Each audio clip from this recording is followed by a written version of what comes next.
안녕하세요. 건강 스토리텔러 정화입니다.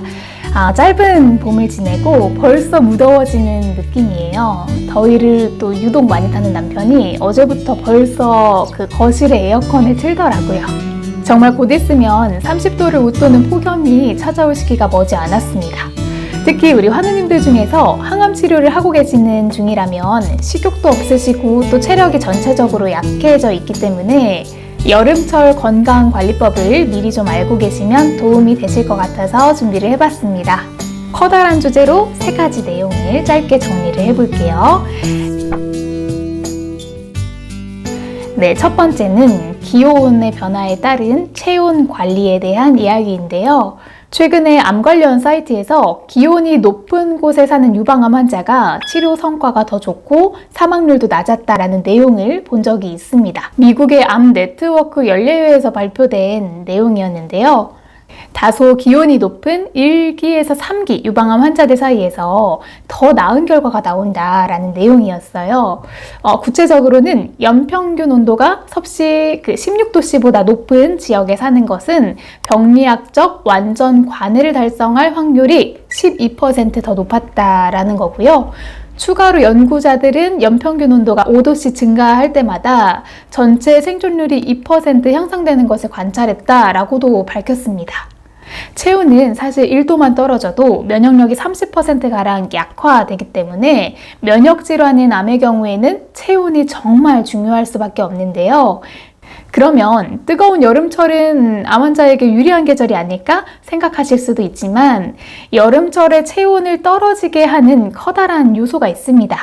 네, 앞서 저희 남편이 벌써 에어컨 틀었다라고 말씀드렸는데요. 바로 에어컨 가동으로 인한 실내의 온도이죠. 저는 추위를 좀 타는 편이라 여름에는 얇은 가디건 하나씩 꼭 가방에 챙겨 들고 다니는데 여러 사람이 함께 업무 보는 공간에서는 마음대로 제가 에어컨을 껐다 켰다가 할 수가 없으니까 좀 춥다 싶으면 걸쳐 입어서 체온을 유지하는 편입니다.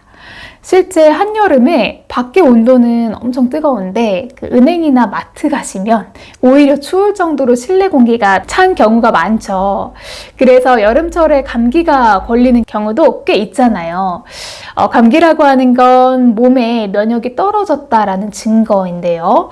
반대로 체온 유지를 잘 해서 면역이 올라가면 치병을 하시는 데에 긍정적인 영향을 끼치기 때문에 여름철 실내 온도에 주의를 기울이실 필요가 분명히 있습니다. 실내에서도 냉방에 의한 체온이 급격히 떨어지지 않도록 에어컨은 최대한 자제하시는 게 좋고요. 공공장소에 어쩔 수 없이 노출될 경우에는 저처럼 가벼운 가디건 정도는 챙겨 다니시는 게 좋겠죠? 여름철 적정 온도는 실내와 실외가 5도씨 이상 차이 나지 않도록 하시는 게 좋고요. 25도에서 28도씨로 권장을 하고 있습니다. 실내가 너무 차갑지 않도록 조절을 잘 해주시는 게 좋습니다. 또 온도와 함께 중요하게 컨트롤해야 할 요소가 한 가지 더 있습니다. 네, 바로 습도인데요. 여름철의 경우 가뜩이나 더운데 습도까지 높으면 곰팡이와 세균의 번식이 늘어나죠. 뿐만 아니라 고온 다습한 환경 자체는 건강에 결코 좋지 않습니다. 습도가 막 지나치게 올라가면 물 분자 안에는 산소뿐만이 아니라 수소와 질소가 존재해서 대기 중에 양이 증가하면 동시에 산소 분자를 감소시키거든요. 그래서 무덥고 습한 날 밖에 나가면 숨이 턱턱 막힌다 이런 이야기를 하죠. 호흡을 할 산소 분자가 적어져서 호흡이 낮아지고 대기의 높은 온도에 수반된 습도는 호흡 곤란을 초래할 수가 있습니다. 그럼 폐가 산소를 흡입하려는 시도가 더 커지게 되겠죠. 그렇게 되면 호흡 패턴이 빨라지고 깊어지면서 숨을 헐떡거리게 되죠. 고온다습한 환경은 폐 건강에도 결코 좋지 않습니다. 그래서 실내 온도를 24도 이상 설정을 했을 경우에는 습도는 40% 정도로 조절을 해주시는 게 좋습니다. 네, 여름철 건강관리법 두 번째는 감염에 의한 주의를 해주셔야 한다라는 내용인데요. 여름철의 고온다습한 환경의 특징은 세균 번식이 쉽다라는 특징이 있다라고 말씀드렸는데 그래서 드시는 음식에 신경을 더 써주셔야 합니다. 특히나 방사선 치료와 같이 암 치료에 사용되는 많은 화학요법들이 백혈구 수치를 감소시키고 감염의 위험이 또 높아지고 면역도 떨어진 상태가 되는데, 그래서 여름철에 가벼운 식중독에 걸려도 폐혈증과 같은 질환으로 진행될 가능성이 있어서 주의를 해주시는 게 좋겠죠. 특히 비브리오 폐혈증의 경우에는 면역 저하 환자에게 특히 더 잘 발생하는 특징이 있어서 주의를 요하는데요.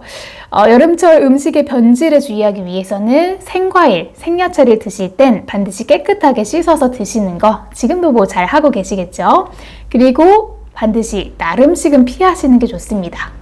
생선과 같은 어패류는 드시게 되면 85도 이상에서 가열해서 드셔야 하고, 육류도 특히나 더 반드시 잘 익혀서 드시는 게 좋겠죠.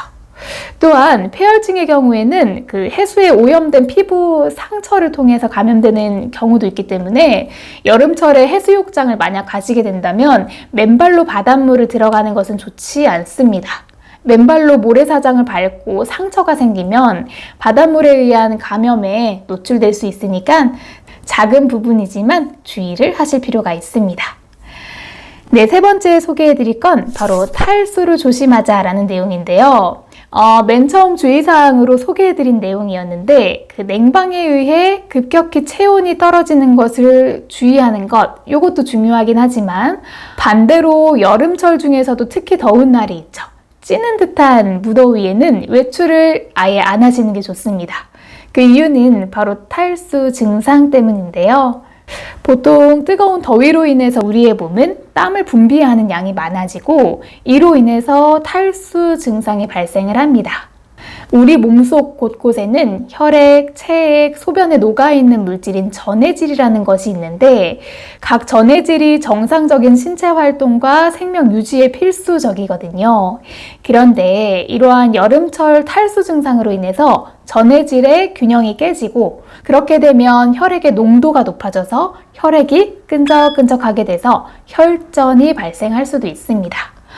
이런 증상은 심근경색증과 같이 혈액순환과 관련된 질환을 발생시키거나 악화시킬 수도 있다고 합니다.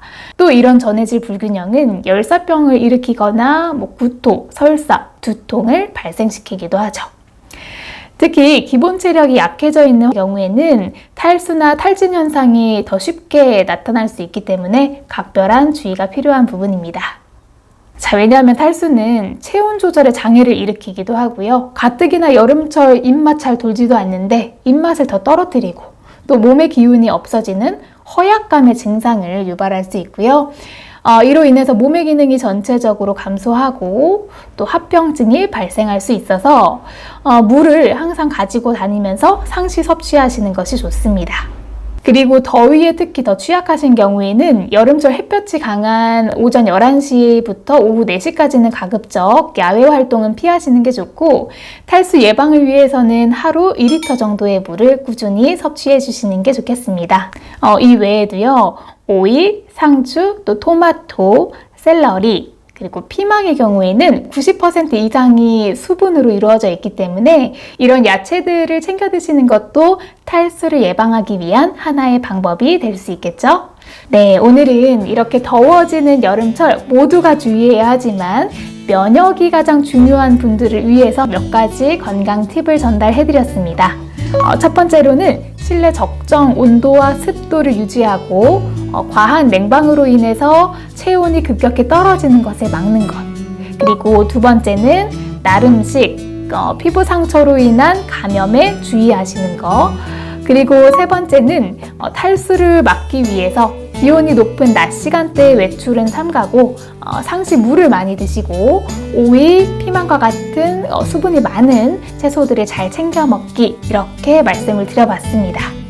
길을 아는 것과 그 길을 걷는 것은 분명 다르다고 해요. 작은 실천이지만 알고 있는 것과 실천하는 것은 커다란 차이를 만들어내니까 조금의 노력으로 건강이라는 커다란 성과를 모두가 이루셨으면 좋겠습니다. 오늘도 시청해주셔서 감사합니다. 항상 건강하세요.